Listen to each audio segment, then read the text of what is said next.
Bueno, pues buenos días a todos. Retomamos nuestras sesiones del Congreso. Hoy tenemos a Leopoldo Larrubia de Prado y a Borja García Ferrer. Paso brevemente a hacer una mínima presentación.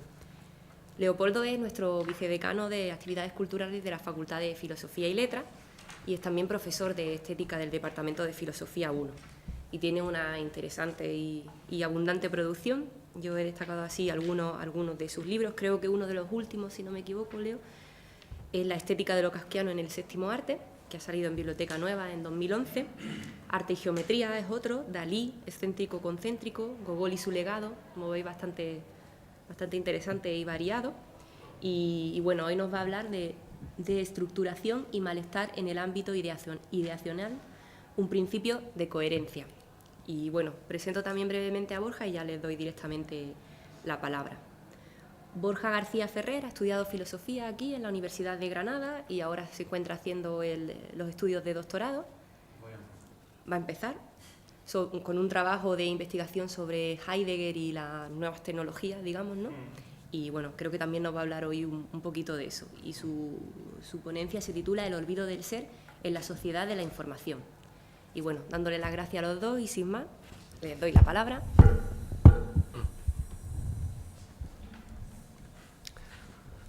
Gracias, Inma.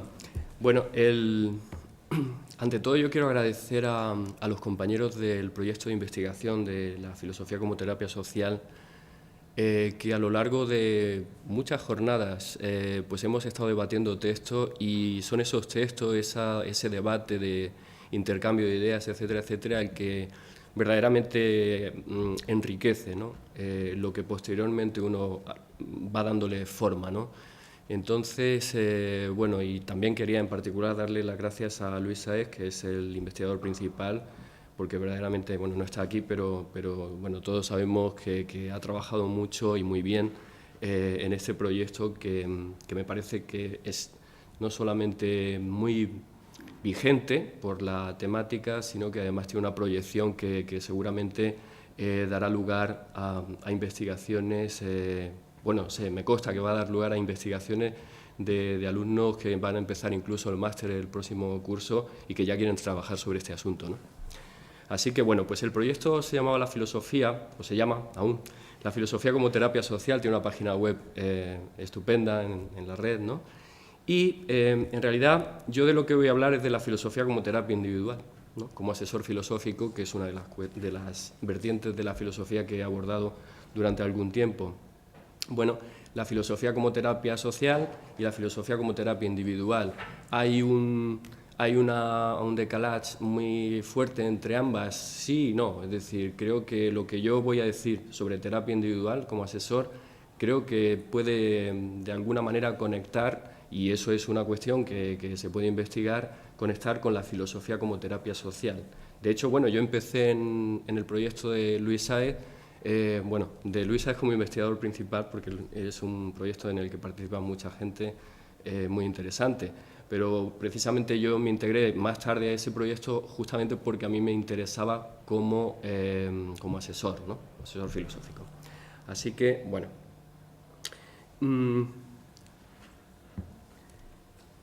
yo el modelo que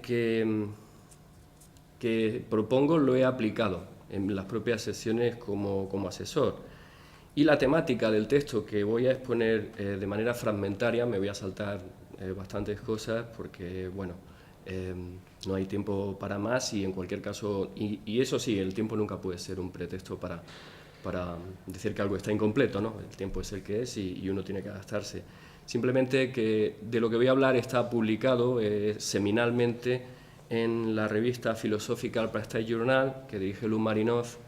Es una revista norteamericana, y el artículo se puede encontrar en la red, se llama Consistency versus Mediation, Toward Use of the Tetris Model in the Philosophical Counseling, ¿no? He de reconocer que en el papel que tenéis, que es un esquema de algo que explicaré más adelante, pues mi deuda, la deuda contraída con Lawrence Kohlberg, discípulo de Jean Piaget, y por tanto Esto tiene unas ciertas connotaciones evolucionistas y también al final de mi intervención se verá que también con la psicología cognitiva.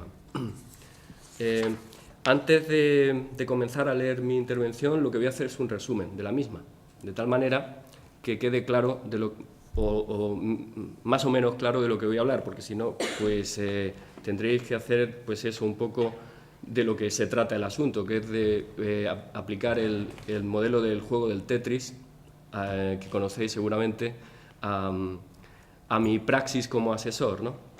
Entonces, bueno, antes de nada decir que no sé si conozcáis el libro blanco de filosofía y el libro de grado de filosofía que está aprobado por la ANECA y que tenemos, bueno, pues lo tienen todos los grados, pero bueno, a nosotros que nos interesa es el de filosofía y en el libro blanco aparecen 4 perfiles profesionales del grado, ¿no? Es decir, a quién va dirigida los estudios de filosofía.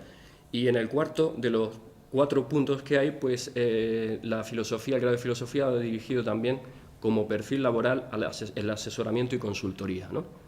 Y entre las distintas vertientes a la orientación personal. De manera que de lo que voy a tratar no es algo ajeno ni es algo marginal, sino justamente central dentro de lo que el grado de filosofía propone como perfiles laborales posteriormente.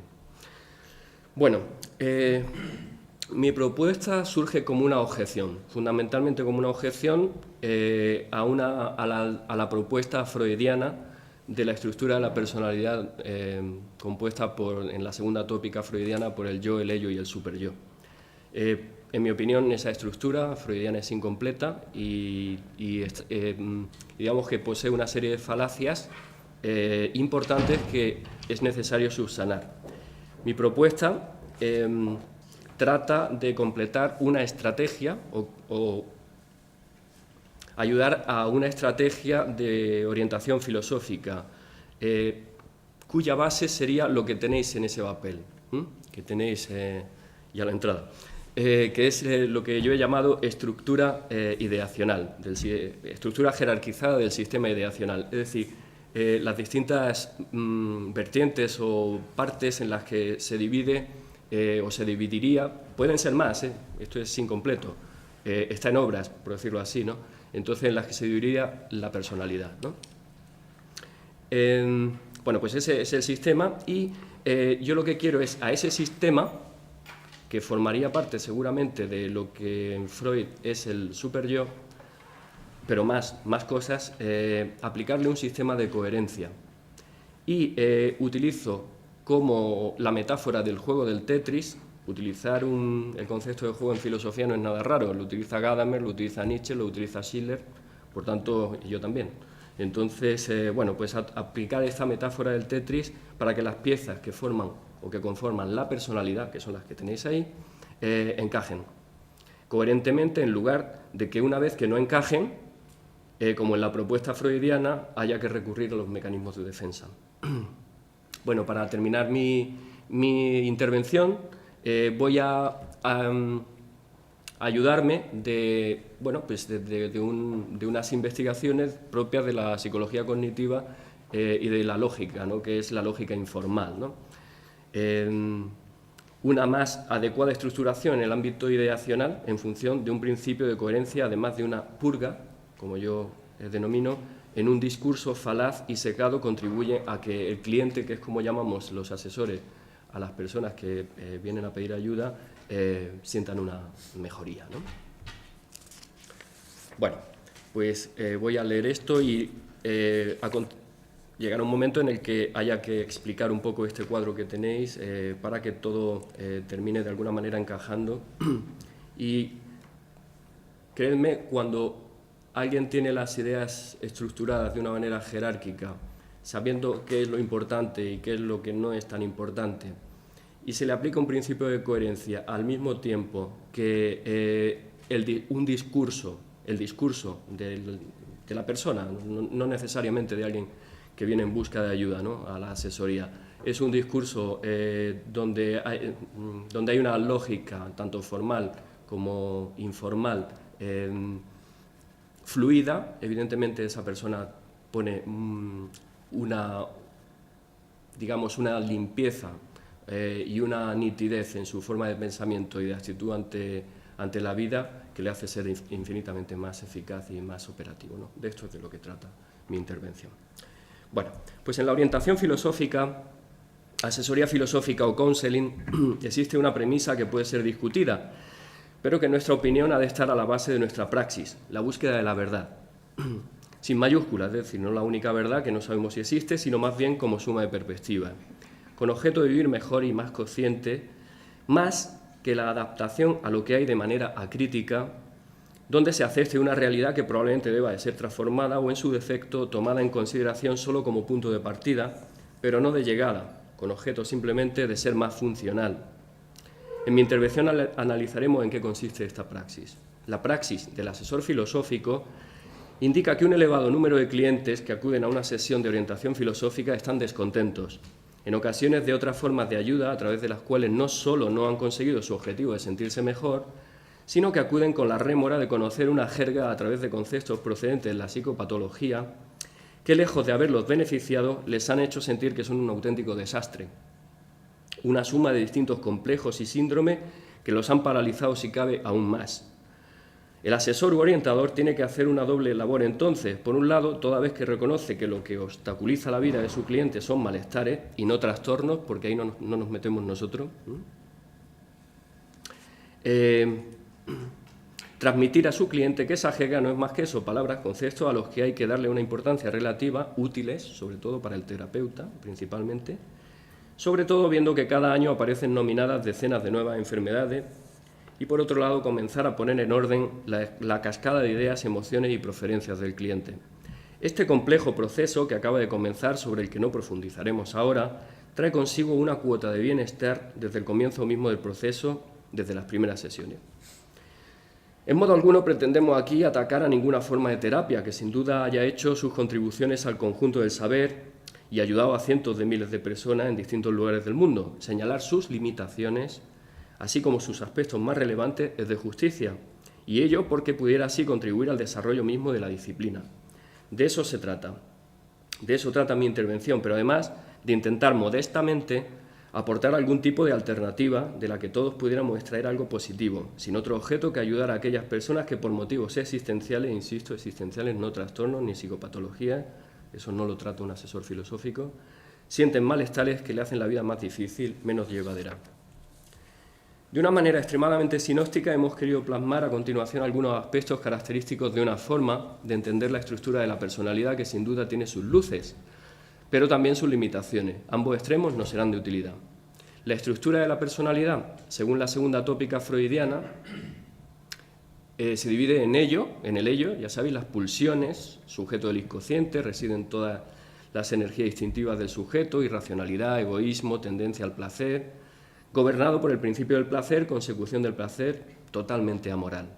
Ello, que son las pulsiones. El yo, que es el árbitro o mediador, y el superyo, que es la conciencia moral, ¿no? Es la moral aprendida, inculcada. Las normas morales de tipo social son heterónomas, como ya demostrara Nietzsche, y aceptadas, y que el ser humano va haciendo suyas desde la socialización primaria. Por tanto, tengamos muy en cuenta esto porque es fundamental en mi intervención. La estructura de la personalidad, según Freud, se divide en ello, pulsiones, superyo o conciencia moral, que son las normas morales de tipo heterónomo, aprendidas, inculcadas, ¿no? Y el yo, que es el árbitro entre ambas, en esa polarización, ello, superyo. Bien, según esta visión de la personalidad estructurada de esta manera, nos hallamos ante tres vertientes diferenciadas que actúan de manera distinta, aunque en gran medida conectadas, forjando una personalidad determinada. De cómo se relacionen entre ellas, del peso que cada uno logre tener según surgirán problemas y, en consecuencia, mecanismos de defensa. O la vida se desarrollará de manera conveniente y adaptada a una sociedad que es como es y que requiere de la persona un ser funcional. Pero este planteamiento no está exento de problemas, independientemente de que también contribuye, aunque de manera incompleta, a nuestro objetivo de una mejor comprensión de la personalidad y, en definitiva, a una ayuda más orientada a lo que caracteriza al ser humano más que a una funcionalidad basada en unas normas morales que una sociedad determinada requiere, estén estas o no equivocadas, tengan o no su sombra. Es decir, que en ese superyo, de que habla en la segunda tópica freudiana, esa conciencia moral está compuesta por normas, normas heterónomas, es decir, normas inculcadas, ¿no? Y Freud no hizo ninguna crítica acerca de ese asunto, por tanto, creo que desde ese punto de vista hay una carencia importante que tendrá sus consecuencias y que de alguna manera supone el acicate para la propuesta que yo presento. Voy a hacer un pequeño inciso, pero que viene al hilo de este asunto. A Freud, a Marx y a Nietzsche, los denominados filósofos de la sospecha en denominación de Paul Ricoeur, hay que reconocerle, entre otras cosas, que fueron los tres autores que contribuyeron decisivamente a modificar la visión que la filosofía tenía sobre el concepto de yo o de sujeto, desde Descartes. Si la modernidad comenzó con la teorización y establecimiento de este concepto en un intento de fundamentar el conocimiento sobre bases más sólidas que en la idea de Dios, la posmodernidad revisa el concepto para ver sus fallas y limitaciones y carencias. Así, Freud, uno de los padres de la modernidad en este sentido, observa acertadamente que el concepto de yo, lejos de ser tan nítido y sólido como se nos había transmitido, nos proporciona tantos problemas como problemas resuelve. El yo cartesiano no solo no es nítido, sino que parte de su contenido se lo da lo que Freud llamará el inconsciente. Los contenidos del yo, qué y cómo somos, se encuentran generalmente fuera del alcance del sujeto y no se puede acceder a ello a no ser a través de un ejercicio hermenéutico, interpretativo, como podría ser el psicoanálisis, entre otros. Marx, por otro lado, hace otro tanto en el terreno no ya psicológico, sino en el económico y social, y observa que el sujeto se constituye sobre la base de lo que hace, pero si lo que hace se lo sustraen, queda enajenado. Con lo cual el yo es algo alienado, extraño a sí mismo, soy lo que dejo de ser. Finalmente, y esto es crucial para nuestra posterior argumentación, Nietzsche, en el campo de la moral, observa y denuncia que el ser humano basa su conducta moral no en lo que él hace de sí mismo, que es la autonomía moral, se da la ley a sí mismo, sino en lo que la sociedad hace de él, una moral inculcada, moral heterónoma. Es decir, que lejos de una deseada autonomía moral, el sujeto es no lo que quiere ser o lo que hace de sí mismo, sino lo que otros, las leyes morales establecidas, distintas en cada lugar en función en muchas ocasiones de los valores sustentados, quieren que sea. Lástima que uno de los padres de la posmodernidad como Freud no quisiera o no pudiera ver esto. De haber sido así, el psicoanálisis hubiera tomado otra forma en determinadas cuestiones, porque el propio concepto de superyo, conciencia moral sobre la base de normas establecidas heterónomamente, está basado de esta manera sobre una falacia. Curioso camino, buscando la autonomía del sujeto, que es lo que busca el psicoanálisis, nos encontramos con que se le concede un valor de hecho y hasta constitutivo a la heteronomía. Así que el yo o ego tiene que arbitrar entre las pulsiones y lo que le da y lo que la sociedad demanda, sin dejar claro que lo que la sociedad demanda sea mejor o peor. Lo demanda y esto es lo que hay. Es lo que es y así debe ser, con lo cual también cae en la falacia naturalista, paso ilegítimo del es al debe. Otro de los problemas que surgen al tomar ese esquema como válido es si debe considerarse el arbitraje propio del yo como formando parte de la propia estructura de la personalidad, al mismo nivel que la conciencia moral o superyo, como es el caso, o del ello, en lugar de como dos aspectos que deben someterse a ulteriores consideraciones. En primer lugar, preferimos pensar en la función del yo o del ego en términos de coherencia, no de arbitraje, sino de coherencia. Coherencia entre eso que tenéis en el papel, que es la estructura ideacional, en lo que se estructura la personalidad, aunque pueda sufrir modificaciones, ¿no? Eso no es definitivo, ni mucho menos, ¿no?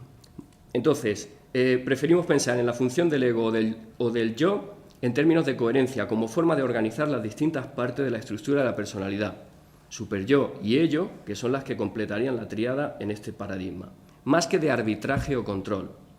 Coherencia, no tanto arbitraje o control, entre esferas situadas en una jerarquía que efectivamente conformarían la estructura de la personalidad, pero de una manera muchísimo más compleja que la propuesta por el psicoanálisis, que además incluye muchos más aspectos de los que incluye la conciencia moral o superyo. Esa coherencia entre lo que tenéis ahí en el papel, está más emparentada con la razón y mucho más cercana a la lógica que al papel mediador, por decirlo así, del ego o del yo. Mezclar o poner al mismo nivel instancias tan heterogéneas no contribuye a la clarificación conceptual y sí a una confusión de consecuencias poco predecibles. Ante esta situación cabe pensar que el yo, tras sus relativos éxitos en el arbitraje, tenga como verdadera función la reacción que suponen los mecanismos de defensa del yo, de un yo fracasado, finalmente. Nuestra propuesta, reconociendo la lucidez de la metapsicología freudiana, de la conceptualización freudiana, contempla otros factores allí donde creemos que esta es claramente insuficiente. Nosotros creemos, en primer lugar, que hay que partir de la base de que la conciencia moral, superyo, no puede constituir tal cual, pues se basa en falacias, uno de los pilares de una reflexión en torno a la armonía del ser humano cuando se enfrenta a malestares existenciales. La conciencia moral fundamentada así es falaz, está basada en un aparato de valores, ideas y principios que pueden ser auténticas aberraciones. Dar por bueno esto, sin más, es no coger al toro por los cuernos, sino someterse a una realidad distinta en cada lugar que podría estar ordenada en base a una visión del mundo descerebrada, sin una reflexión crítica que se nos hace radicalmente necesaria. Que el ser humano está constituido por muchas instancias dispuestas en una jerarquía en la que este criterio intersubjetivo de la coherencia debe de poner cada aspecto en el nivel que le corresponde, promoviendo de este modo una conducta y una percepción de la realidad que nos proporcione mayor bienestar en función del desarrollo de una cultura que se nos antoja más avanzada en los aspectos relacionados con la estructura ideacional. Esto constituye una base, discutible o no, pero una base, en definitiva, con 3000 años de historia, que tiene como uno de sus pilares los derechos humanos.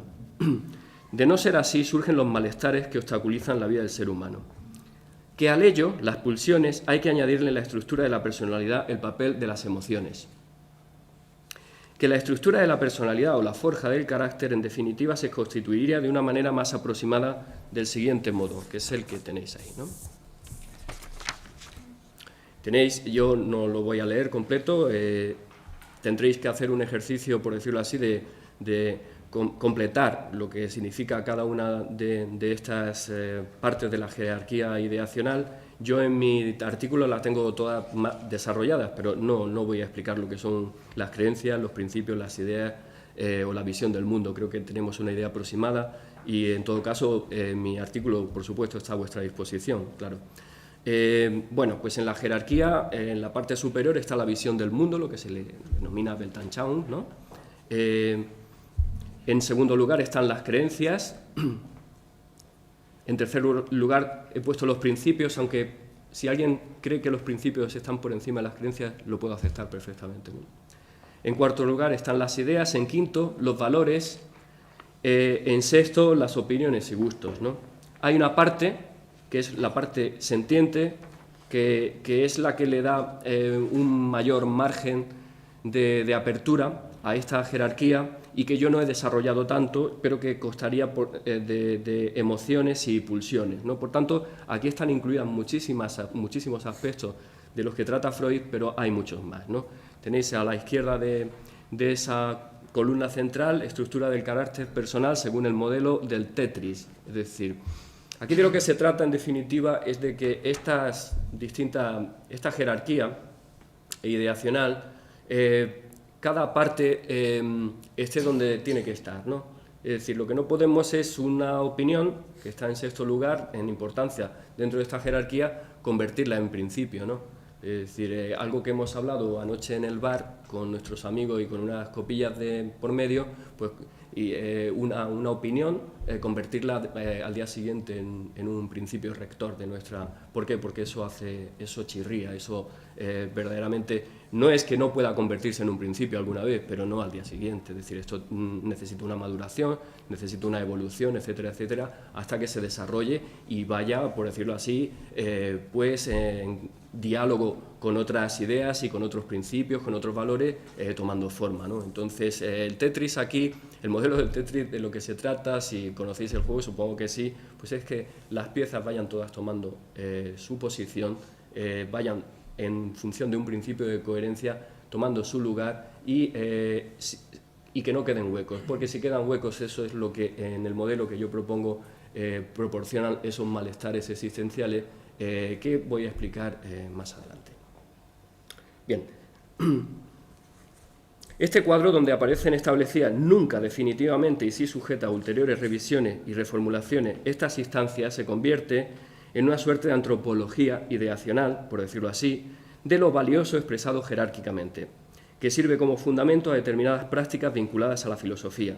Se trata con ello desde un punto de vista no estrictamente psicológico, sino más bien desde una perspectiva genérica de las ciencias del hombre y la antropología, de plasmar algunos de los aspectos dentro de un poliédrico sistema que interactúan dando lugar a un sistema ideacional que constituye al individuo. Estos aspectos tienen como punto de partida al hombre, inserto en una cultura que genera un sistema de relaciones, dependencia e interdependencia determinada, donde el hombre, en este vaivén de fuerzas, estructura lo que para él es valioso y, en definitiva, su visión del mundo, como instancia de mayor envergadura que, sin embargo, tiene en sus opiniones y pulsiones un punto de partida desde el que construye finalmente su ser en relación a sí mismo y a los demás. Bueno, en ese cuadro que yo digo no voy a explicar porque bueno, todos tenemos una idea aproximada.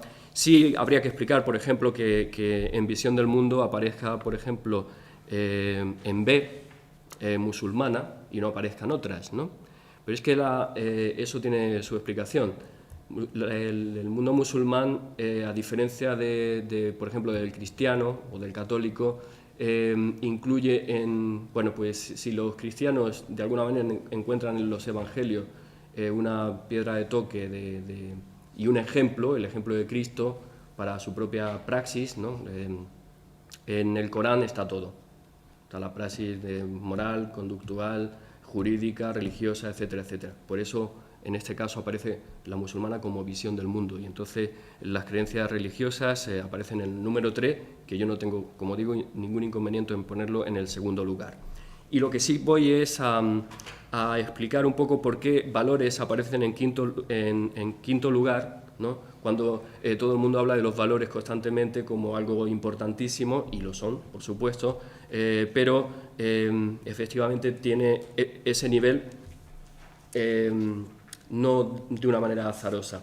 Y para ello voy a leer un texto que a mí me resultó muy interesante cuando lo leí por primera vez, donde creo que quedan clarísimamente expuestos la cuestión de los valores, ¿no? y de la relatividad. Los valores valen en un sitio, pero pueden no valer en un sitio muy cercano. Yo durante 3 años viví en Ceuta, que sabéis que pertenece también a la Universidad de Granada, y Ceuta pues es un lugar donde lo que vale en un barrio no vale en otro, por razones que todos pueden adivinar, ¿no? Bueno, por eso voy a leer un texto sobre los valores para que quede más o menos claro esta cuestión que es muy debatida. Dice: notas acerca de los salvajes de Norteamérica, panfleto de Benjamin Franklin.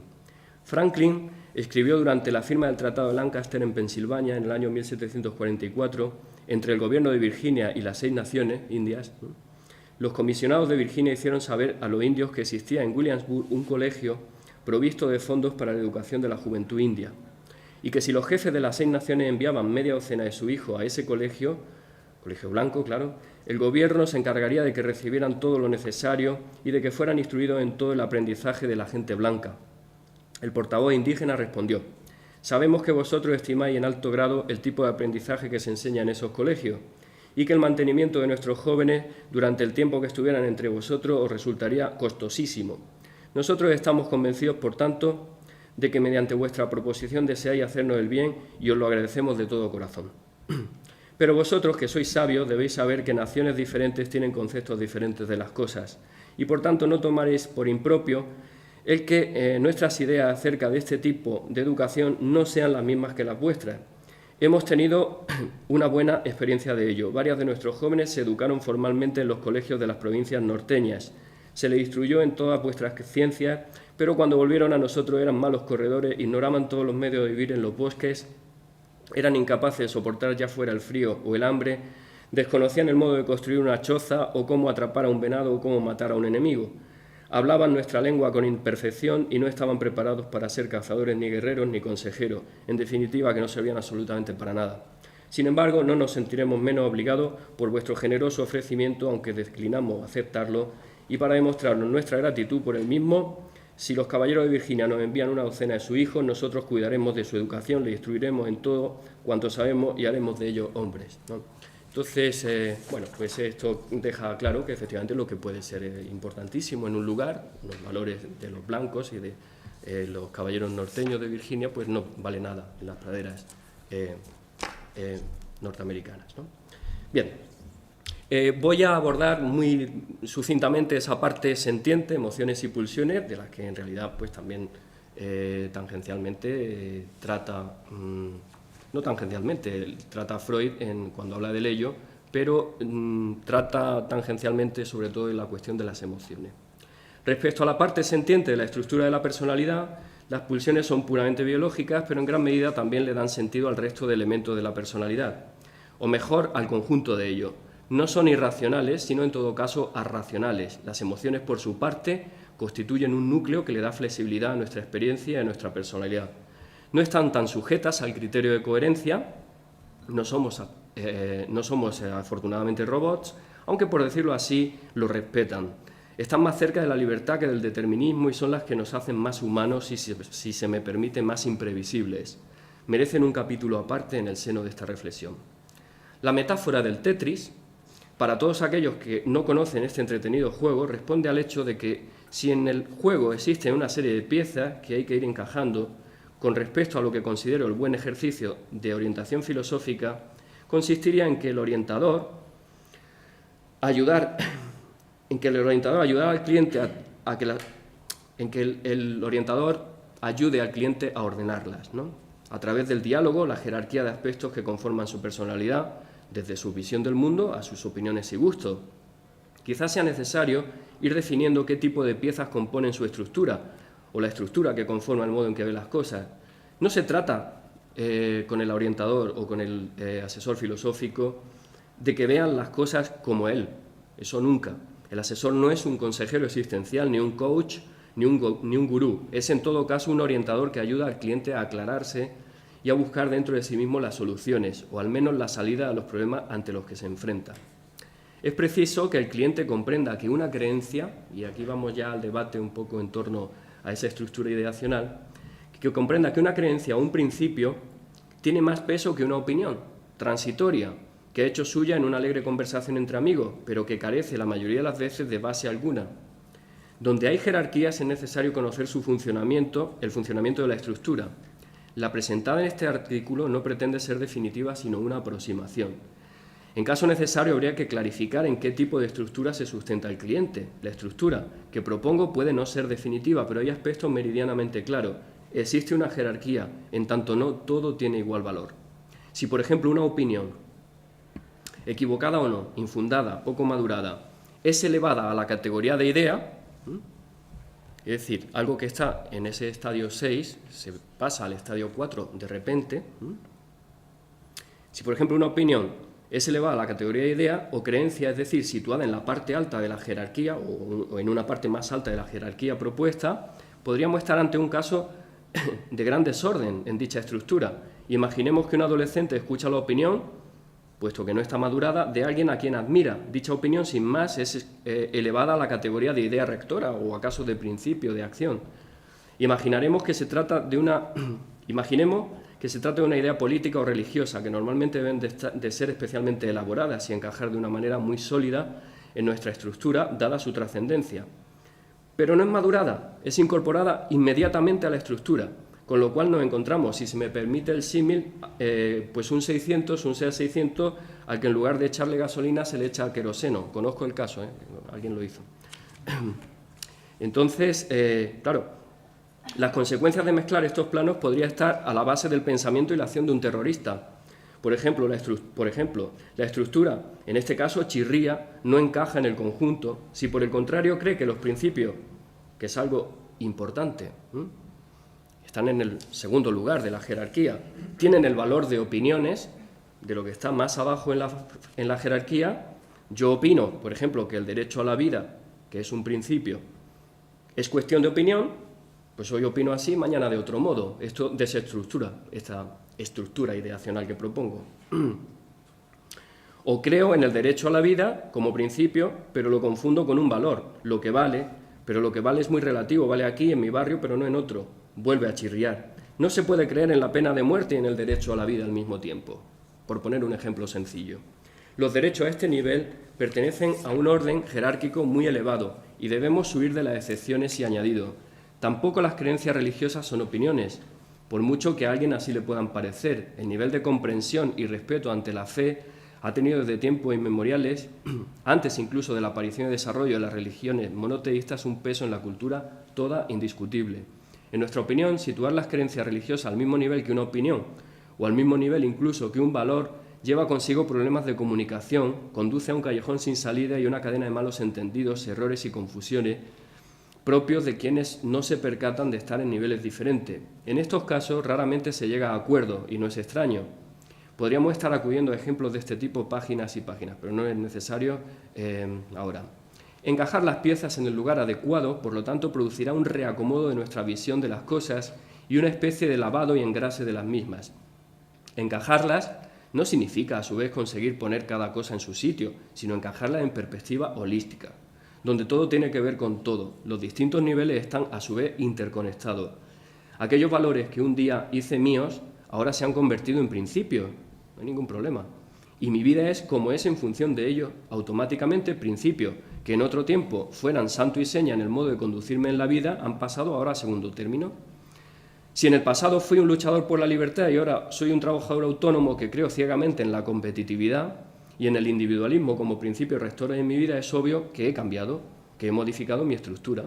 Si acudimos a Scheller, que es un gran autor, un importante autor en cuestión de teoría de valores, y comprobamos los criterios que están detrás de la jerarquización de los valores, podremos comprobar que la libertad es un principio de mayor fuerza que la competitividad y el individualismo. El equilibrio en la estructura no desprecia ninguna vertiente del ser humano en su estructura, simplemente te hace responsable de las determinaciones que tomas en tu vida. Si la competitividad se convierte en tu principio de acción, en aquello que gobierna tu vida, más pronto o más tarde tendrás que hacer una visita a un especialista. Se puede creer en la libertad y ser competitivo, pero cada cosa en el lugar de la jerarquía que le corresponde. Esta es la aproximación al Tetris filosófico que planteamos. Sin embargo, hay algunas otras cuestiones que nos asaltan donde hay que seguir haciendo un duro ejercicio de clarificación y deshaciendo entuertos. Es muy importante reconocer el peso tanto del lenguaje como el de la lógica, o el de los estudios en psicología cognitiva para detectar, sobre todo en clientes extremadamente hábiles, que buscan más un interlocutor a su altura que solucionar determinados malestares que les aquejan. Esto hay mucho en los psicólogos, que el cliente es muy hábil y lo que busca no es solucionar sus problemas, sino tener un interlocutor tan hábil como él o más para demostrarle quién es el que manda ahí, ¿no? Entonces esto ocurre mucho. Bueno, pues el peso tanto del lenguaje como el de la lógica, las falacias lógicas, los prejuicios cognitivos y sesgos nos ayudarán en el modo de razonamiento que utilizan. Su personalidad retadora esconde otros problemas de diversa índole que deben de ser captados por el asesor atento y subsanando siempre y cuando dichos problemas sean de base ideacional. Pero para empezar tienen que bajar al planeta Tierra, es mejor, o mejor dicho, aterrizar. Veamos finalmente algunas cuestiones relativas a las falacias, ¿no? Es muy importante para el asesor filosófico detectar falacias, ¿no? Formas de razonamiento que dan la sensación de ser correctas pero que no lo son, ¿no? Porque entonces te están metiendo goles todo el tiempo, ¿no? Una falacia es un razonamiento no válido o incorrecto, pero con apariencia de razonamiento correcto, que además puede ser psicológicamente persuasivo. Los razonamientos son falaces por un error en su procedimiento. Todas las falacias son razonamientos que vulneran alguna regla lógica. Así, por ejemplo, se argumenta de una manera falaz cuando, en vez de presentar razones adecuadas en contra de la posición que defiende una persona, se la ataca y desacredita. Se va contra la persona sin rebatir lo que dice o afirma.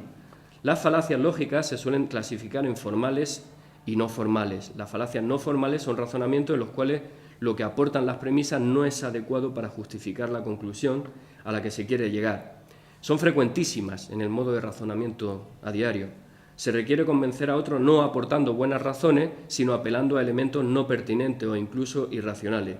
Cuando las premisas son informaciones acertadas, lo son, en todo caso, por una conclusión diferente a la que se pretende. Un caso de falacia no formal es la falacia ad hominem, dirigido contra el hombre, En el lugar de presentar razones adecuadas para rebatir una determinada posición o conclusión, se ataca o se desacredita a la persona que la defiende. En otras palabras, descalificamos a la persona que argumenta en vez de rebatir sus razones. Por ejemplo, los ecologistas dicen que consumimos demasiada energía, pero no hagas caso de eso porque los ecologistas siempre exageran. La falacia populum, por ejemplo, dirigido al pueblo, provocando emociones. Razonamiento o discurso en el que se omiten las razones adecuadas y se exponen razones no vinculadas con la conclusión, pero que se sabe serán aceptadas por el auditorio, despertando sentimientos y emociones. Una argumentación demagógica o seductora. Por ejemplo, tenemos que prohibir que venga gente de fuera. ¿Qué harán nuestros hijos si los extranjeros les roban el trabajo y el pan? Falacia ad ignorantiam, por la ignorancia, razonamiento en el que se pretende defender la verdad o falsedad de una afirmación por el hecho de que no puede demostrarse lo contrario. Ejemplo, nadie puede probar que no haya una influencia de los astros en nuestra vida, por lo tanto las predicciones de la astrología son verdaderas. O dada a la gente lo que quiere, es un modo de razonamiento falaz. Si le das a la gente lo que quiere, pues bueno, la gente quiere ver telebasura, así que es lícito poner telebasura. Hay cientos de razonamientos falaces. Sorprendería ver una relación más exhaustiva y comprobar que en casi cada una de las falacias veríamos reflejado el razonamiento de alguien conocido y propio. He tenido clientes que basaban su forma de razonamiento en falacias, una tras otra. Falacias, prejuicios, modos de razonamiento basados en el qué dirán, en la tradición, en modos de control social mucho más eficaces que la propia ley, como es el chisme y los rumores, eso que conforma el superyo o conciencia moral. Una forma de razonamiento tal conduce a malestares que pueden desembocar en situaciones mucho más serias. Lo importante es que las piezas del Tetris que conforman los distintos aspectos jerárquicos de nuestra personalidad encajen. Esta operación en la que por un lado llevamos a cabo una reordenación jerárquica de nuestra estructura ideacional y por otra una operación de higiene en nuestras formas de razonamiento, en caso de ser necesario, traen consigo una clarificación mental a partir de la cual todo se ve más nítido. Buscar coherencia significa que si alguien tiene un proyecto de vida X, tiene que ser coherente con lo que caracteriza ese tipo de vida. No puedes comprometerte en matrimonio y ser un don Juan al mismo tiempo. En otras palabras, el conocido dicho, si no eres casto, al menos sé cauto, te lleva directamente al especialista. Eso lo saben bien muchas personas que llevan 20 años visitando a su terapeuta.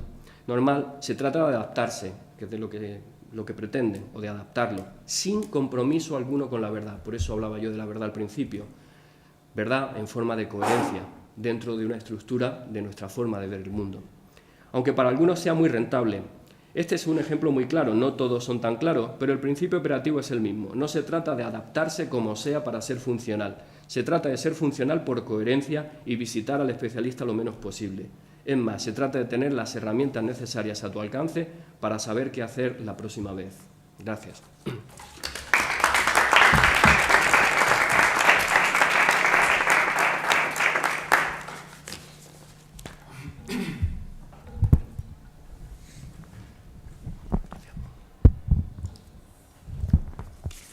Buenos días a todos. En primer lugar, me gustaría agradecer a las personas que me han invitado a estar aquí para que aporte mi granito de arena a la hora de reflexionar sobre una problemática tan actual, tan acuciante y tan representativa de nuestro tiempo, como es el malestar en la cultura que nos azota y que nos reúne hoy aquí. Para ello, voy a valerme del trabajo de fin de máster que presenté la semana pasada, bajo la dirección de Óscar Barroso, y voy a intentar mostrar la vigencia o la actualidad que posee la decadencia heideggeriana, o pensada según Heidegger, en el ámbito concreto del sistema global de información y comunicación a través de una crítica de patología de civilización y de las patologías sociales asociadas a ellas, desde una perspectiva interdisciplinar en la que trato de conjugar la mirada holística de la filosofía con el valor cognoscitivo que nos brindan las ciencias sociales y la ciencia humana. Dicho esto, paso sin más dilación a pronunciar mi discurso, que lleva por título El olvido del ser en la sociedad de la información. Occidente en su totalidad está enfermo. Más allá de la consabida crisis económica que atraviesa, el espíritu occidental es decadente porque constituye un caldo de cultivo de acuciantes patologías civilizatorias que se corporeizan en enfermedades concretas y perceptibles, a saber, el envés fenoménico de las diversas expresiones ontológicas que implica la decadencia, o con Merleau-Ponty, lo visible de lo invisible.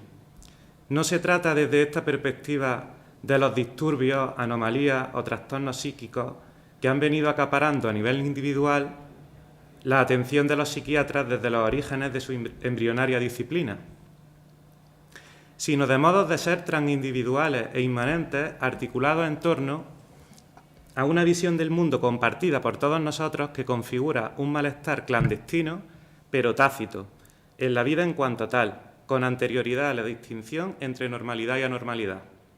Parafraseando a Marx, la sospecha freudiana del malestar en la cultura se expande por Occidente como un espectro, pues, si bien lo experimentamos oscuramente en la plenitud de su pujanza, consiste en un malestar subrepticio, ciego y en ocasiones distante. Pero, por mucho que resulte imposible contemplarla fijamente a los ojos, no cabe duda de que nos encontramos ante una realidad aparentemente incontestable que yace latente de forma ubicua en la trastienda ontológica de las manifestaciones enfermizas que nuestra cultura alberga por doquier, de tal manera que atraviesa la totalidad de nuestras vidas, les da forma y las deforma. Si bien es cierto que la decadencia occidental extiende su influencia a través de la totalidad de fenómenos que entretejen el mundo de la vida, en la época de la técnica, desde la operacionalización de las relaciones personales hasta la construcción estratégica del currículum, pasando por el expolio del Amazonas o la reducción de la política a la acumulación de existencias ideológicas en programas oportunistas, su acuciante sintomatología representa un reto inaudito para el pensamiento crítico en el caso de la sociedad de la información, ya que la singularidad de nuestro estilo de vida se halla cada vez más sobredeterminada por la transformación vertiginosa que ha experimentado y que continúa experimentando el escenario mediático a partir de la irrupción, a mediados del 900, de las nuevas tecnologías de la información y la comunicación, dando lugar a la tercera gran revolución de la historia, como lo ha definido Rabonnet, tras la escritura y la imprenta. Y es que, lejos de los problemas de acceso iniciales que supone la brecha tecnológica, prácticamente constituye un privilegio a día de hoy no tener que acudir a la red o ver lo más próximo en lugar de la televisión, en lo que constituye un proceso gradual y expansivo de pantallización de la vida en toda regla, por el cual el mundo se convierte inexorablemente en pantalla, el busto parlante informativo que todo lo abarca y todo lo invade. No nos pasa desapercibido que, a ojos vistas, los ríos de tinta vertidos por todo un lujo de filósofos y científicos antroposociales en torno a los daños y perjuicios que generan los medios de comunicación de masa en la sociedad y en la cultura, podrían atenuar el interés de semejante empresa bajo miradas escépticas. Sin embargo, pensamos que el devenir del hecho tecnológico en la infoesfera no ha sido meditado aún a la altura que se merece, en lo que respecta al potencial patológico que comprenden sus profusos dispositivos y sus procedimientos, no ya en el sentido evidente según el cual todavía no se ha identificado y permanece en la conciencia colectiva bajo el modo del olvido, sino que es ampliamente pensado y sentido impensable, de tal manera que está a la base del malestar preponderante, lo cual clausura el horizonte del saber, mientras que lo recluye en el saber hacer agitado de una tecnología mal pensada. Tal vez esto se deba a que aprehender la profundidad del sentido que se oculta tras la gran celeridad con que nos salen al paso las nuevas tecnologías de la comunicación, exige tomar cierta distancia histórica, de modo que la fuente real y básica del desatino preponderante no sean sino las dificultades nada insólitas que plantea siempre comprender a fondo cualquier realidad novedosa. Al fin y al cabo, estoy con Hegel en que la filosofía siempre llega demasiado tarde, que es tanto como decir, la lechuza de Minerva solo alza su vuelo en el ocaso. Lejos de pertenecer al ámbito de las ocurrencias arbitrarias, hay que entender el actual predominio de las tecnologías de la información a la luz de la historia de la metafísica ontoteológica, esto es, la historia de la que el ser mismo no hay esencialmente nada. Se trata concretamente de un modus operandi histórico y vital de su última figura, a saber, el Gestell del alemán, estructura de emplazamiento o armazón, la relación ontológica demandante dispuesto por la que los postulados teóricos de la metafísica tradicional cristalizan en la estructura material de lo efectivamente real como perfeccionamiento ilimitado, más allá de toda crítica, en lo que constituye la consumación fáctica del máximo peligro. En este sentido, el Gestel no consiste en un objeto maquinal entre otros, sino más originariamente un modo de acaecer de la verdad, una destinación del sino que integra un sistema operatorio de ajustes y regulaciones, entre los que destacan las omnipresentes tecnologías de la información. Desde este punto de vista, resulta inteligible el fondo patológico que enmascara el fenómeno de la comunicación instantánea, en virtud del cual la Tierra se satura y encoge en un cuasi nada, o, si se prefiere, en un todo simultáneo y homogéneo, mientras que lo gigantesco amenaza, bajo una diversidad de máscaras sin precedentes, con hacerse cada vez más pequeño o, en términos actuales, miniaturizarse. No obstante, lo más cercano en un sistema de coordenadas cartesiano, es decir, en el sentido de la Distanz, en alemán, no tiene por qué ser en absoluto lo que se halla menos lejos de nosotros, en el sentido de la Ferne. De hecho, el desalejamiento del alejamiento supone una cercanía engañosa, en tanto que entrelaza lo más lejano con lo más cercano de un modo difícil de desenmarañar, en un horizonte de percepción ampliado artificialmente en función del cual reduce el acontecimiento del ser en su estado naciente, o sea, lo indisponible por antonomasia, a lo que está ahí ante los ojos o a la disposición del arbitrio humano, de tal manera que desprecia la singularidad y el aura de la cosa misma, hasta tal punto que los lejanos planetas, por decirlo con ser y tiempo, están más cercanos a nuestros ojos o más salidos de lo oculto que los circuitos encima de nuestro escritorio y en el interior de nuestros bolsillos. Como consecuencia de ello, lo extraño ha dejado, paradójicamente, de extrañarnos, en el marco de una inquietante atmósfera de banalidad, indolencia, hipocresía y creciente hiperfobia, donde se gestan graves dilemas morales como son la ética a distancia en la época del mando a distancia televisivo o la complicidad involuntaria entre el terror y los medios. Un ejemplo revelador al respecto.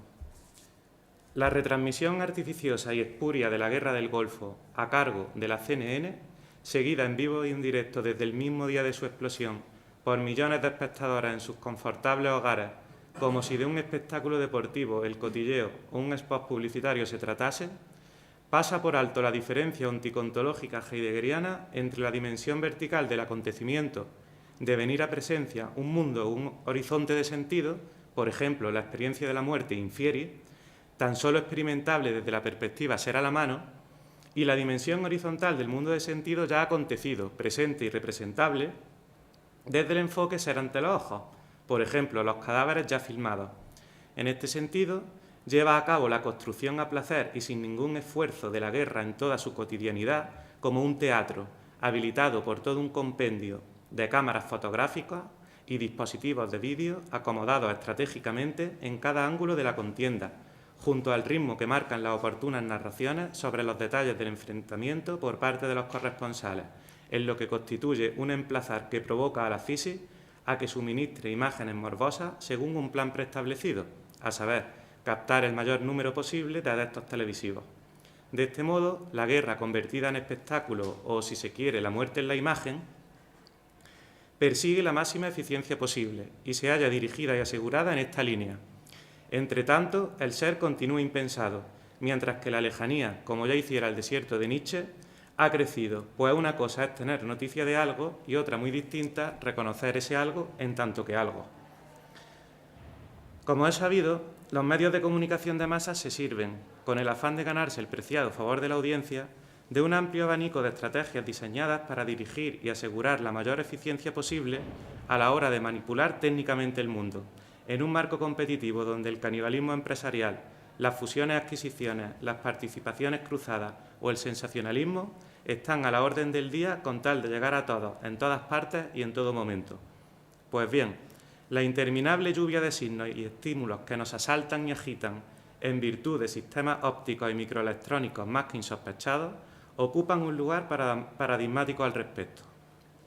Por una parte, suscita en el hombre una distracción excitada que se traduce en desorden por déficit de atención y dislexia, así como sentimientos de histeria y pánico que desafían al hombre a que solicite incondicionalmente todo lo existente como existencia y asuma, de este modo, el protagonismo del producir por producir en cuanto sujeto de toda usura.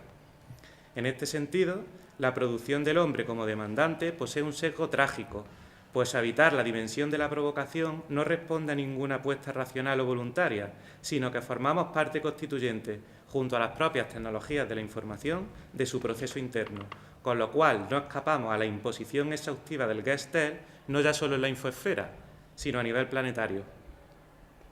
De aquí la concepción heideggeriana del hombre como lugar abierto, claro o brecha por donde penetra lo otro de sí, esto es, el desvelamiento del ser que lo envía históricamente, confiriéndole una identidad metafísica justa y adecuada.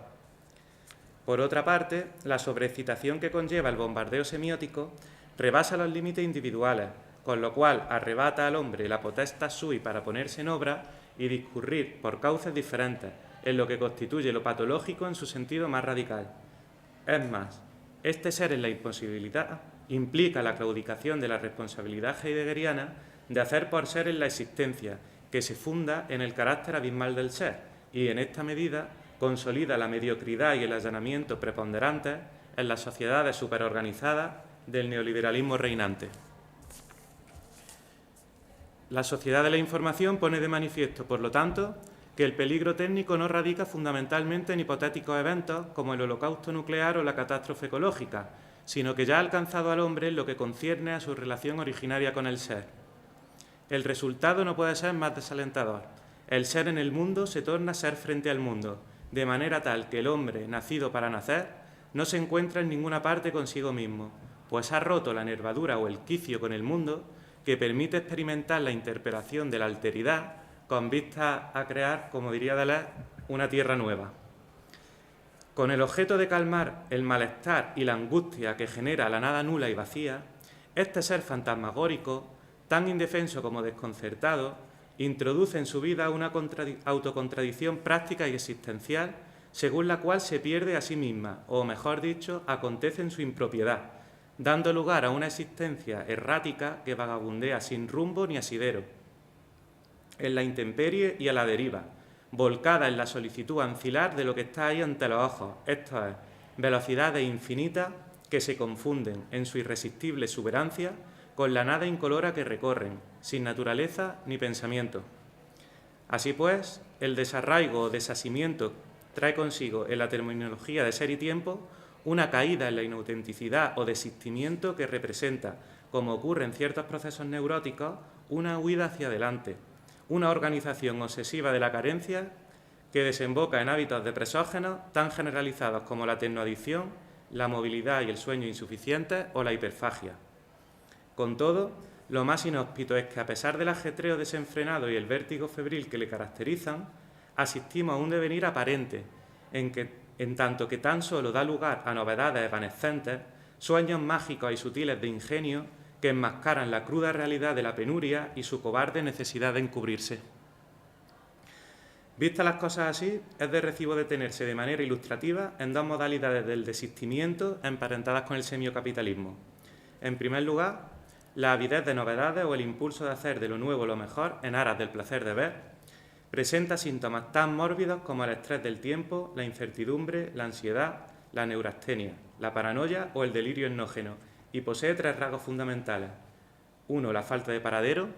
2. Perseguir frenéticamente nuevos estímulos en lugar de demorarse en ellos para tratar de comprenderlos, en lo que constituye la tragedia de la filosofía, como decíamos ayer. La excitación y la inquietud hacia los nuevos estímulos y sus cambios, en tercer lugar. En segundo lugar, la hiperexpresión o la invención de realidad, o sea, la operación que realiza el psicótico mediante procesos de sobreinclusión elaborados para captar el significado de la multiplicidad de estímulos que demandan nuestra atención. Posee dos consecuencias nefastas para la salud. De un lado, conduce el autismo, esto es, la desdicha del ser con la gente. De otro lado, contribuye a empobrecer la competencia crítica a la hora de interpretar, lo cual alcanza su eco en el mundo del arte y de la educación a través del fenómeno de la desilusión estética y del analfabetismo denominado iletrismo, respectivamente. Si reparamos en ambos, resulta evidente que tanto la avidez de novedades como la hiperexpresión consolidan el monopolio del pensamiento calculador en detrimento del pensamiento meditativo o naciente, que piensa en pos del sentido que impera en todo cuanto es. Y es que, en la época de la técnica, el cálculo no designa ya la simple práctica del saber matemático, sino que constituye una ley fundamental del comportamiento humano, de modo que cualquier cambio espontáneo ligado al crecimiento intrínseco de las cosas es rechazado, excluido o, lo que es peor, condenado a la superfluidad. Pues bien, el predominio del pensar que calcula conlleva la quiebra de la actitud de escucha necesaria para que advenga el ser en su verdad y, por ende, una anemia de realidad que desemboca, en virtud de cierta inseguridad existencial, en acuciantes patologías del criterio, de las que hablaba ya Óscar Barroso, cuyo alcance estriba en la ausencia de juicio y discernimiento de cara a poner medidas o establecer reglas mínimas en la multiplicidad. En resumen, podemos concluir que el triunfo de la instalación manipulable del mundo da pie a una existencia encarcelada, despreocupada en absoluto por la verdad del ser y ocupada en el recreo inaudito de su errancia hasta el paroxismo. Sin embargo, a pesar de andar al borde de precipitarse allí donde tan solo va a ser tomado como existencia, el hijo de la edad del plástico insiste y persiste en lo meramente disponible, niega la evidencia e incluso presume suntuosamente de ser el amo y señor de la Tierra, jactándose del vertiginoso progreso científico-técnico que presenciamos atónitamente. Dado que, según las consideraciones heideggerianas más elementales, el agente patógeno de la decadencia no es algo que se muestre como tal en el examen, sino que más bien existe porque se hurta a nuestra mirada, lo más razonable que podemos hacer en el punto de acometer la terapia es poner entre paréntesis la praxis médica orientada al dominio de los fenómenos de la enfermedad, con el afán de construir técnicamente la salud, para escuchar el rayo de la catástrofe con cautela y consideración, en la línea de la etapa precientífica de nuestra experiencia de vida. Desde este punto de vista, las enigmáticas palabras del poeta, donde está el peligro crece lo que salva, constituyen un punto de partida ineludible porque, al fin y al cabo, donde algo crece tiene allí echadas las raíces y desde allí prospera. Para dilucidar lo que salva en la técnica moderna, Heidegger advierte en la pregunta por la técnica que el Gestell es la esencia de la técnica en el sentido de un otorgar. En la misma medida en que impone al hombre la producción absoluta del ente por la sola voluntad procurando su incuria, le otorga nada más y nada menos que la posibilidad de experimentar el desvelamiento del ser en su verdad y desfondar de este modo el nihilismo tecnológico que nos azota en pro de un nuevo porvenir metafísico.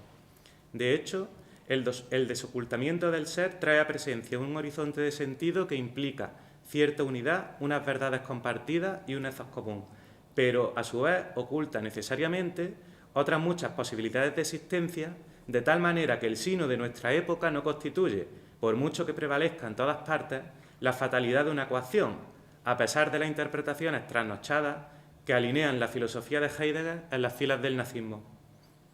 Por otra parte, la ambigüedad de la técnica entendida como fármaco corrobora, salvando las distancias, la intuición marxista de que la técnica es, en cuanto mejor versión del capital fijo, veneno, porque convierte al obrero en un simple apéndice de la máquina y anula su singularidad, pero a su vez la técnica es remedio, en tanto que constituye el factor decisivo de la producción de cambios en la estructura social de clases y, por lo tanto, en la superestructura política y estatal.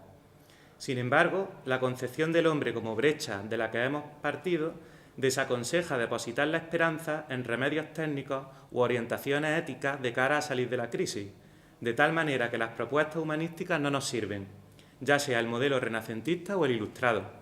Ahora bien, que el hombre dependa, por así decirlo, de un favor del ser para dar un salto en el vacío, no significa que pueda permitirse el lujo de mantenerse con los brazos cruzados, sino que lo propio solo puede ser abierto en la medida en que el pensamiento se haga cargo de la máxima impropiedad, pues para ser genuino, el movimiento emergente de la creación implica tanto entregarse al mundo como hacerlo.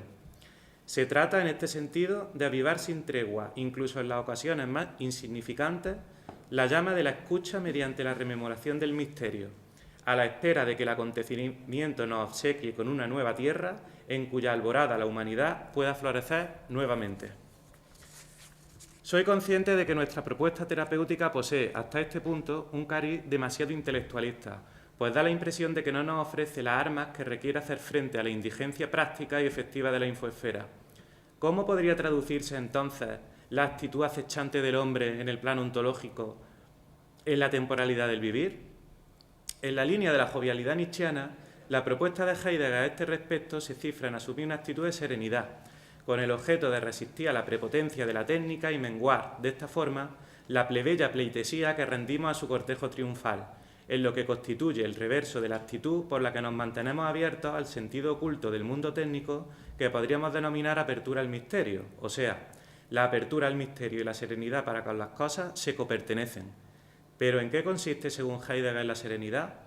Desde luego, de ningún modo consiste en arremeter ciegamente contra los dispositivos que conforman la maquinaria global de información, o, lo que es lo mismo, acompañarlos y acatarlos sumisamente, sino que se trata, como diría Nietzsche, de convertirnos nuevamente en buenos vecinos de las cosas más cercanas, es decir, habitar jovialmente el aquí y ahora del extravío actual para consumir sus estímulos con moderación, dejar que descansen en sí mismos de tal manera que podamos desembarazarnos de ellos en cualquier momento y renunciar a dejarnos informar como algo que no nos compete propiamente. Esto supone cultivar una serie de hábitos irreverentes que recogen el guante del complejo juego del mundo que hablaba Foucault, ante la crisis crónica de la histeria comunicativa, tal y como Sloterdijk advierte desde la óptica del quinismo que expresa modélicamente la figura de Diógenes. Si bien es cierto que no tenemos derecho a evadirnos de los campos colectivos de excitación que habitamos, pues pertenecemos al mundo, debemos negarnos a participar en ellos de vez en cuando, provocando cortocircuitos, o sea, alterando los inputs estresantes que recibimos. Desde este punto de vista, la tarea de la filosofía en nuestra época sería demostrar que un sujeto puede ser interruptor de la información y no un simple canal de transmisión que sirve de paso a las epidemias temáticas y oleadas de excitación. Por su parte, Safransky aboga por desarrollar un sistema cultural de filtros de cara a la protección inmunológica de nuestro espíritu, en base a prácticas como actuar con menos rapidez, posibilitar el capricho, fomentar el sentido de lo local, mostrar capacidad para desconectar, etc. En cualquier caso, no debemos ignorar la dificultad que supone llevar a cabo semejantes acciones bajo el signo de la sociedad de la información, en la medida en que la no comunicación es también un acto comunicativo en la red global, como revela la función de stand-by que poseen los teléfonos móviles. Se trata, de hecho, de una tarea heroica, si tomamos en consideración que la propia estructura del ser favorece el olvido de las posibilidades de existencia que se ocultan tras toda donación de sentido, la tendencia esencial del Dasein en cuanto yecto a caer en la vida en publicidad y el poder panóptico y omnímodo del que hace gala el Gestel en el mundo de la vida. Desde esta óptica, el concepto de serenidad no constituye un desenlace místico negativo de la ontología heideggeriana, ni justifica el statu quo de la reificación humana por mor de una crítica demasiado general y suave de la tecnificación, como opina Adorno, sino que abre un horizonte ético-político donde cabe inscribir pautas emancipadoras, con vista a que la mirada excéntrica del hombre encamine la extradición que experimenta respecto a todo mundo hacia una tierra ignota, donde la tenaza de la planificación y computación, de la organización y de la empresa automatizada no tenga la última palabra. Gracias.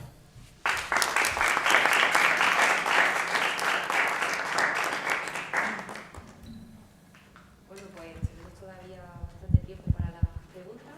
Muy interesantes las dos ponencias, ¿no? Así que...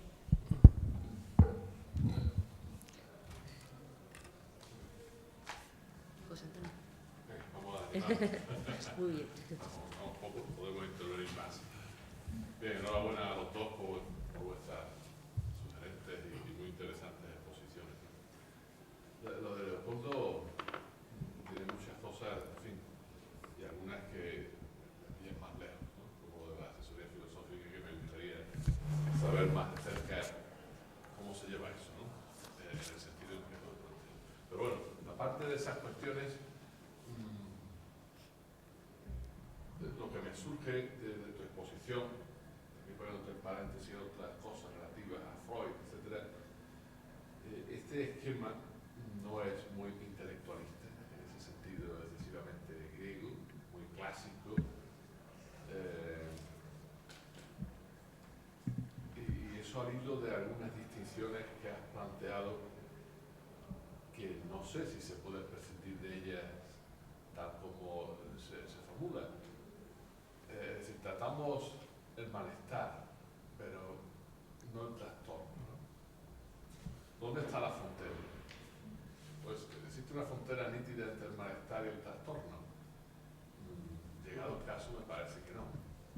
Y luego la otra cuestión que se añade a esa, y que sería un telón de fondo también, que Freud está funcionando, tú lo has mencionado de pasada, es la cuestión, también la relación y diferencia entre patología individual y patología social. Freud lo tiene muy presente porque, claro, la misma configuración dinámica, no solo la foto estática de ellos, yo y super yo, sino la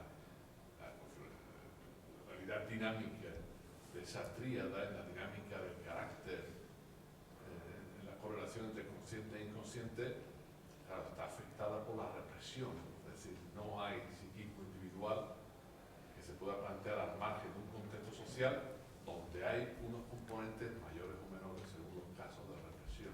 Eso quiere decir que los asuntos individuales están fuertemente condicionados al menos como sociales.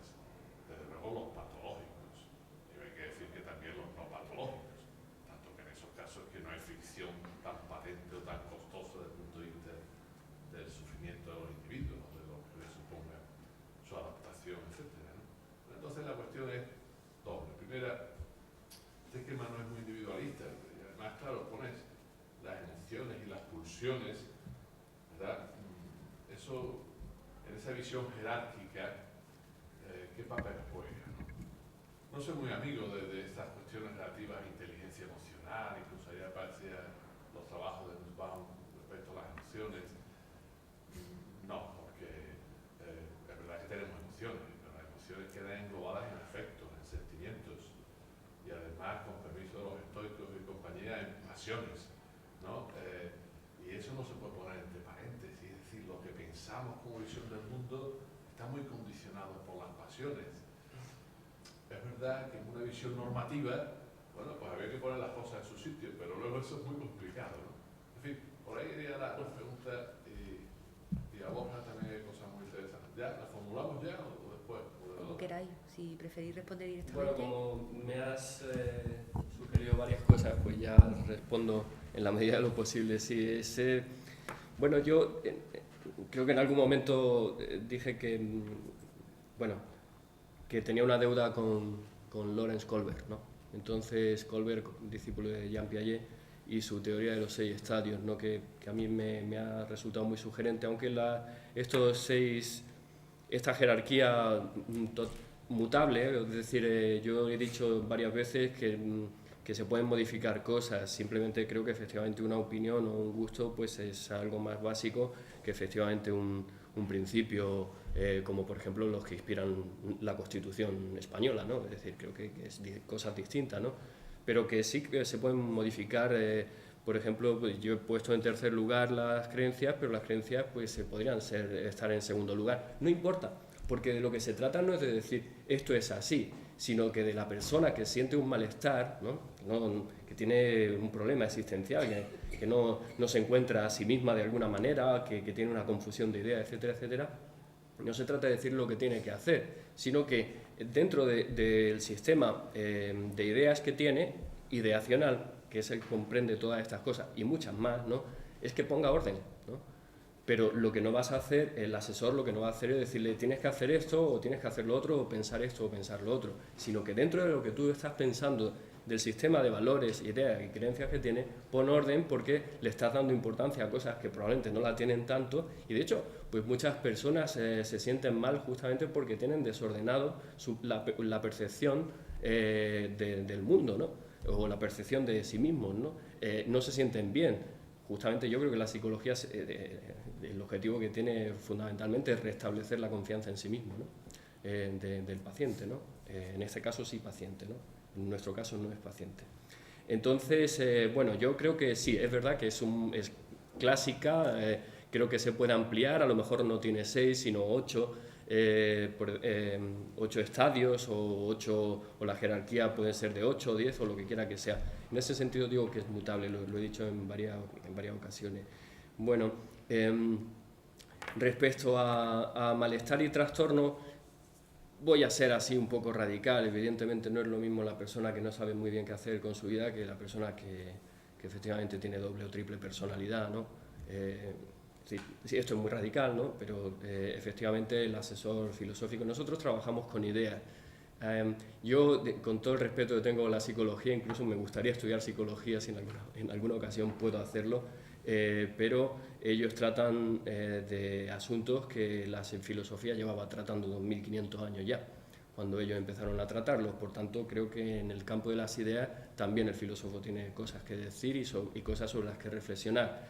Y de hecho la vertiente sapiencial de la filosofía, que es la de la filosofía para la vida, pues ya los propios griegos la desarrollaron más que nadie y más que en ningún otro momento. Otra cosa es que a partir del desarrollo del cristianismo, pues la figura de ese filósofo que busca el fiel equilibrio y que es ejemplo para otras personas de forma de encarar la vida, pues con el cristianismo, pues el sacerdote, el cura y otras formas de orientadores pues cobraron una vigencia que en el mundo griego pues quizás ya no tenía dejó de tener esa importancia. Pero, en fin, en el campo de las ideas creo que los filósofos tienen bastante que decir, ¿no? Y, bueno, yo al comienzo de mi intervención dije que efectivamente el proyecto al que pertenecemos es la filosofía como terapia social y que mi intervención iba a ser la filosofía como terapia individual, ¿no? Pero efectivamente sí, yo creo que hay un correlato, claro, hay un correlato. Lo que pasa es que ese correlato está por desarrollar. Yo recuerdo que, bueno, yo como hice la tesis sobre Kafka, pues recuerdo que él decía que él había acumulado en sí mismo todos los problemas que representaban los males de la sociedad en la que vivía, ¿no? Ahí está el correlato, ¿no? Es decir, yo represento todo lo que hay, toda la negatividad del mundo en el que vivo, que era el mundo del Imperio Austrohúngaro, ¿no? Entonces, establecer ese correlato creo que es un reto, ¿no? Es un reto porque, bueno, pues se pueden hablar de patologías o malestares, depende de las patologías, se ocupan los psicólogos y los psiquiatras. Y un asesor lo único que podría echar es echar una mano en ese asunto si quiere ordenar un poco más determinadas experiencias, ¿no? Pero ante la patología el filósofo no puede hacer prácticamente nada a nivel individual, ¿no?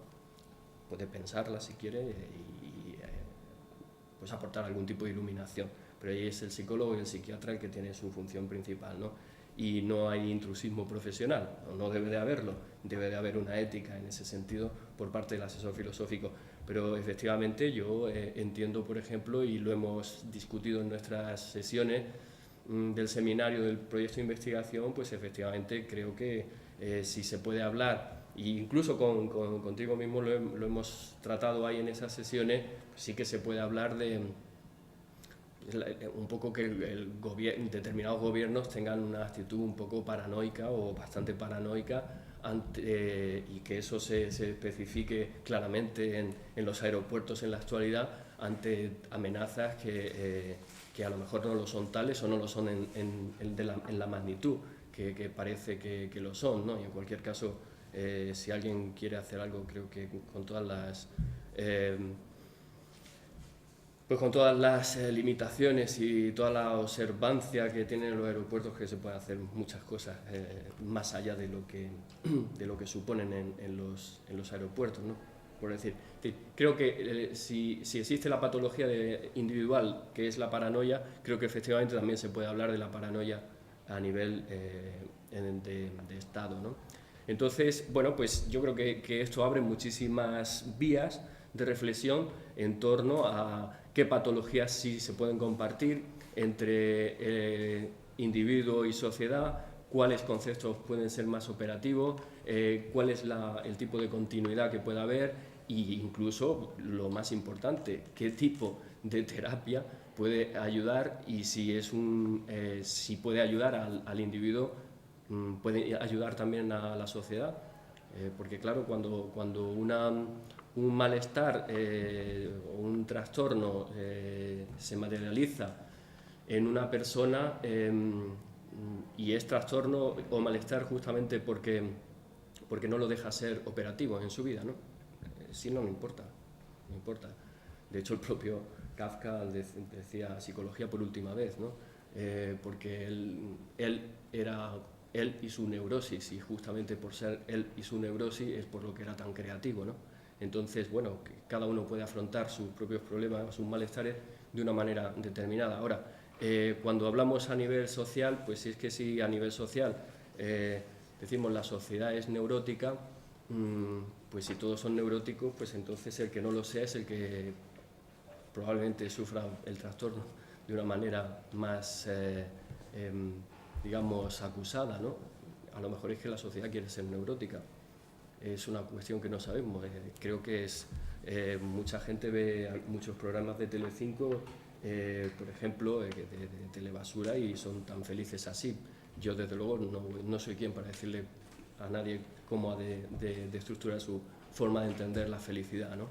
Entonces, bueno, creo que se plantean muchísimas cuestiones al hilo de esto.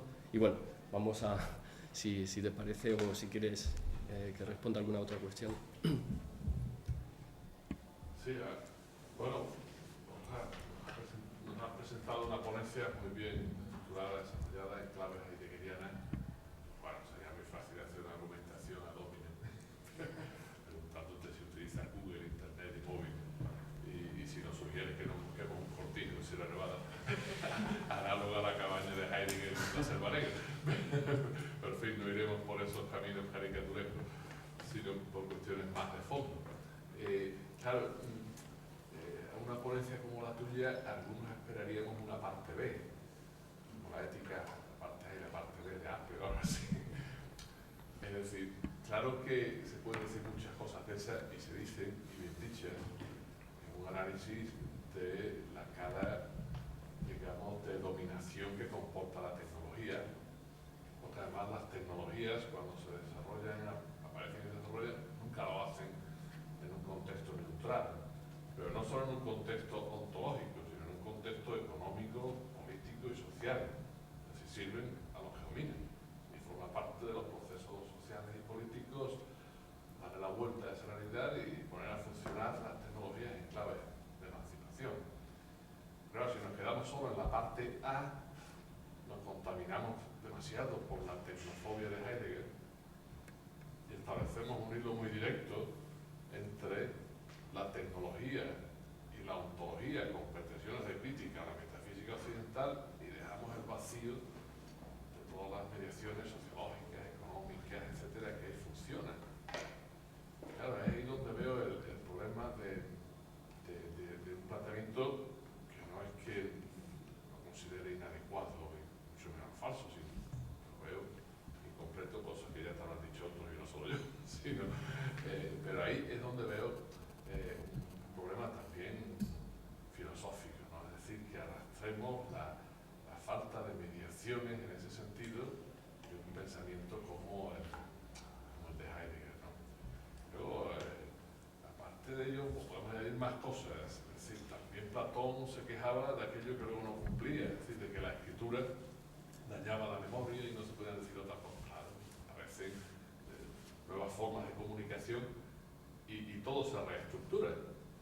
No desapareció la oralidad, pero se reestructuró al lado de la escritura.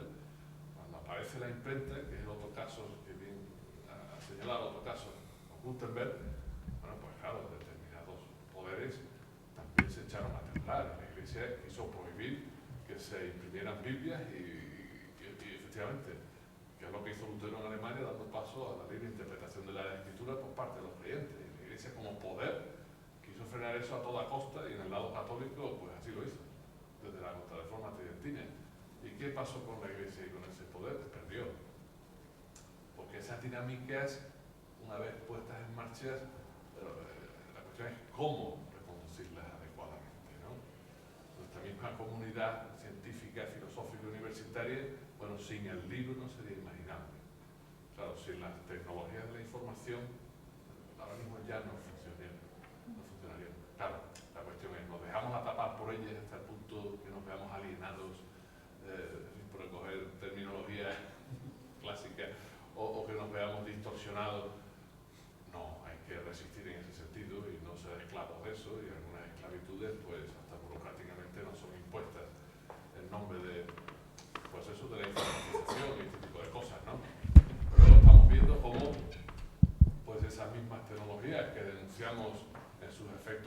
casos, bueno, en muchos casos ya, pues permiten otros usos emancipadores, que no son fáciles, porque siguen en manos de quienes tienen poder para controlarlas, ¿no? Pero un determinado gobierno que quiere recortar derecho de manifestación, hombre, no puede, porque han grabado con los móviles qué pasaba en la manifestación.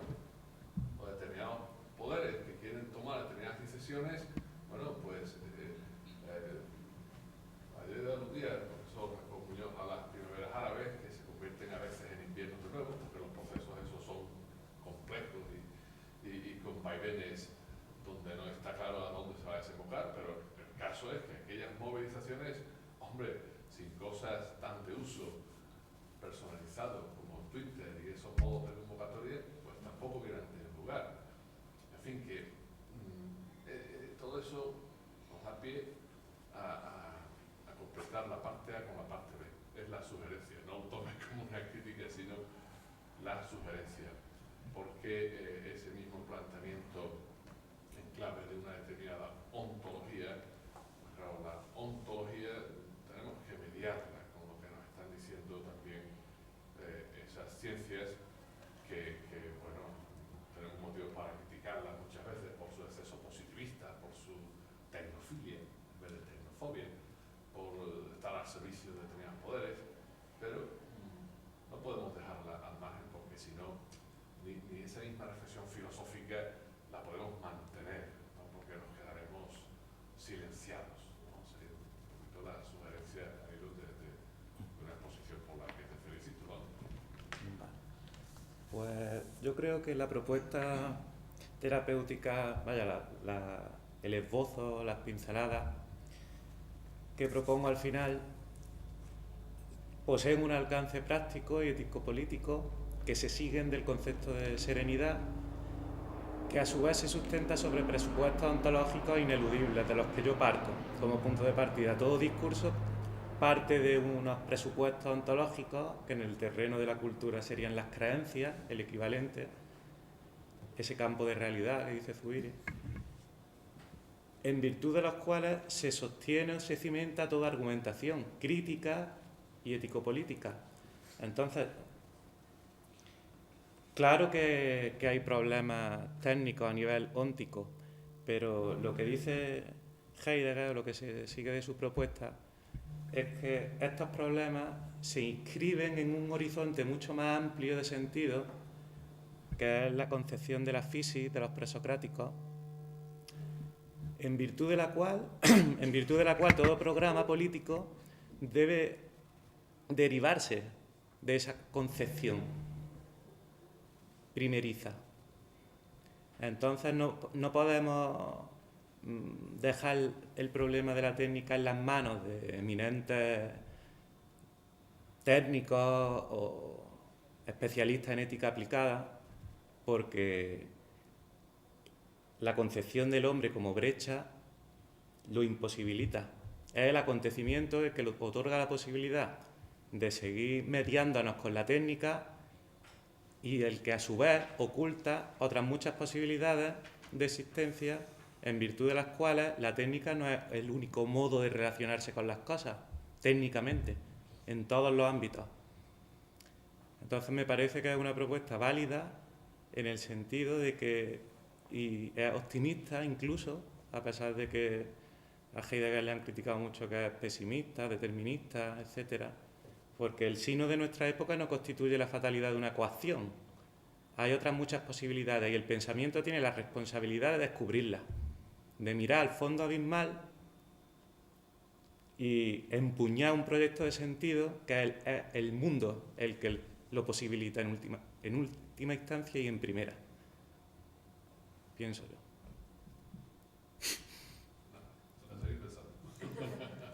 A mí me ha llamado la atención cuando estabas interviniendo y hablabas de dos, tanto de la técnica como de lo nuevo, ¿no? que son en ese esquema que yo presento como a prueba, ¿no? Pues estarían, tanto lo nuevo como la técnica son cosas que tienen un valor, ¿no? Son valores, ¿no? Ahora, si lo elevas dentro de esa jerarquía, pues a una cuestión de principio, la tecnología en sí misma como en las distopías, ¿no? Por ejemplo, pues eso es disfuncional. Si lo nuevo, pues ahora cuando uno ve una película ve que ya no aparecen actores de edad avanzada, generalmente son jovencitos, ¿no? Entonces lo nuevo, la juventud, etcétera, etcétera, se han convertido, cuando son algo que tiene un valor en esta sociedad occidental, pero probablemente en otros sitios no tenga tanto valor lo nuevo, ¿no? De hecho hay sociedades donde lo nuevo no tiene ningún valor, ¿no? Entonces esta es la cuestión. Si lo nuevo, que es un valor, se convierte en una cuestión de principios, en algo que hace, que es santo y seña de una cultura, entonces hay una disfunción, ¿no? Esto es un poco al hilo de lo que él planteaba, ¿no? Intentando integrarlo dentro de este esquema que yo he presentado como algo que puede chirriar, como algo que puede hacer que sea disfuncional. Y cuando un principio, por ejemplo, se convierte en... No, pero eso es cosa de... Eso es una opinión, ¿no? Si un principio se convierte en algo opinable, simplemente, sin la justificación necesaria, ¿cuál sea la justificación necesaria? Eso lo hace el diálogo y el tiempo, ¿no? Y el desarrollo que de una cuestión se vaya tomando cuerpo, ¿no? Pero efectivamente, yo no he explicado más este cuadro justamente porque, bueno, no hay tanto tiempo para hacerlo, pero sí quería yo que quedase claro pues ese principio de coherencia y de jerarquización de cuestiones que forman la visión del mundo, ¿no? Hay personas que justamente se sienten mal por cosas que le decimos no le des importancia a eso o dale la importancia que tiene, ¿no? Es que si le das más importancia estás pasando de me siento mal porque algo va a ocurrir, ¿no? Bueno, vamos a esperar si ocurre o no ocurre. No eleves a la categoría de algo que ya ha ocurrido, algo que simplemente está en los mentideros, ¿no? Eso es falaz, ¿no? Entonces estamos tratando de una falacia, ¿no?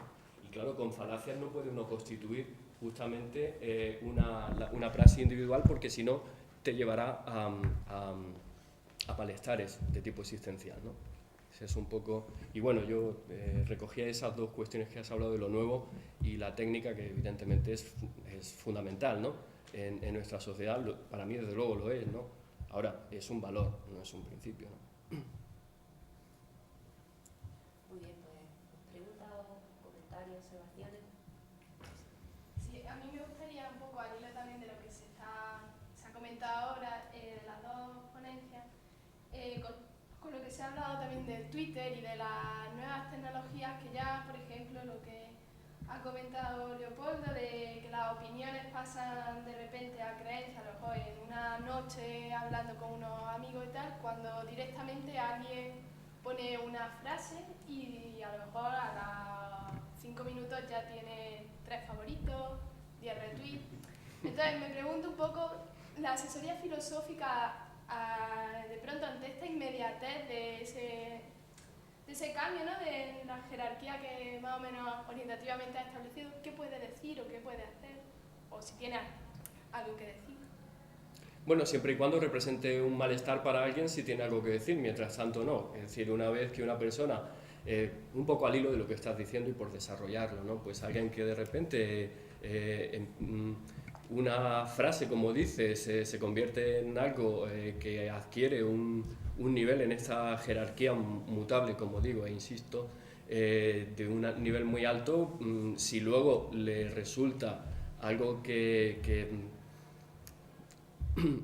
le crea algún tipo de malestar, entonces es cuando va a acudir a una persona que le puede ayudar, ¿no? Y entonces sencillamente pues habrá que restablecer una armonía en función de un sistema completo, es decir, habrá que a través del diálogo, porque estamos hablando de logoterapia, ¿no?, por supuesto, pues a través del diálogo establecer qué visión del mundo tiene, qué ideas, qué creencias, qué valores, y entonces reestructurar esto que acaba de integrar y ponerlo justamente donde tenga que estar en función de sus propias ideas. Nunca, eso insisto, nunca en función de la del asesor, porque el asesor es el que menos habla, en este caso, es el que más tiene que escuchar y es el que tiene que encauzar o articular unas experiencias y un discurso del cliente en el cual pues a veces es una cascada de ideas y a veces un silencio muy muy elocuente, ¿no? Entonces eso es lo que hay que articular y darle forma a través de la jerarquía y de ese principio de coherencia que en mi opinión es más sólido que un arbitraje que generalmente desemboca en la frustración y en los mecanismos de defensa que bueno, que son, es verdad, son operativos, pero que me parece que esto es algo más completo, ¿no? Quisiera solamente una inquietud. ¿Qué consideraciones filosóficas habría detrás de la denominación de cliente para el sujeto o la persona que recurre a una asesoría filosófica? Me llama la atención porque yo provengo de un ambiente, digamos, de formación de economía o administración, y no es muy común, digamos, encontrar esta denominación en el mundo filosófico, pero a lo mejor ha sido necesario utilizar. Pero me gustaría saber qué consideraciones filosóficas podría ir detrás. Justamente creo que no hay ninguna consideración filosófica, es una consideración probablemente la más neutra que se ha encontrado, que no nos termina de gustar a ninguno de los que hacemos esta praxis, ¿no?, de terapia, pero efectivamente cobramos, ¿eh? Y como cobramos son nuestros clientes. No queremos denominar al cliente como enfermo, como damnificado, ni como... No, simplemente es un cliente con el que se establece una relación en la cual hay pues una ayuda a cambio efectivamente de una remuneración económica. No hay ningún tipo de consideración filosófica. Probablemente no suene demasiado bien, pero es lo más neutro que se ha encontrado y de momento es el concepto que utilizamos.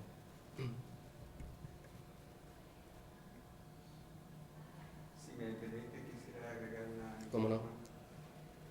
En la visión del mundo, en la jerarquía que establece, se divide en personal integrada y personal Sí. que puede ser occidental, oriental. ¿Es posible hacer esa división? No. Bueno, esto es una propuesta. Simplemente con la A me refiero pues a una visión del mundo más global, más cultural, más omnicomprensiva, y la otra pues prácticamente a un mismo nivel pues propongo una serie de conceptos que quizás ya solamente comparten grupos, por muy amplios que sean, como por ejemplo el mundo musulmán, ¿no? Pues son 1.300 millones o 1.400 millones de musulmanes, ¿no? Es un grupo muy amplio, pero no son todos, ¿no? Es decir, entonces la visión esta global es quizás algo más ideal, ¿no? Algo que podría contemplar, ¿no?, a las distintas visiones del mundo como comprensivas, ¿no? Es decir, es algo más ideal, ¿no? Uno preferiría a lo mejor pertenecer o tener una visión del mundo en la cual puede integrar o entender a las distintas visiones del mundo, ¿no? Entonces, y esto no suele ocurrir así, y yo puedo entender que no suele ocurrir así, ¿no? Entonces, pues es un principio prácticamente gadameriano, ¿no? Es un horizonte de perspectivas y uno ve desde su propia piel, no desde la piel particularmente de otra cultura. Nosotros podemos entender mejor las cosas que ocurren en nuestra cultura y bastante más dificultosamente lo que ocurren en culturas distintas, ¿no? Entonces, bueno, con la A me refiero a eso, ¿no? Algo más ideal, algo en lo cual uno pretende o intenta entender otras visiones del mundo. Eso no quita que efectivamente cualquier visión del mundo pueda ser en principio igualmente aceptable, ¿no?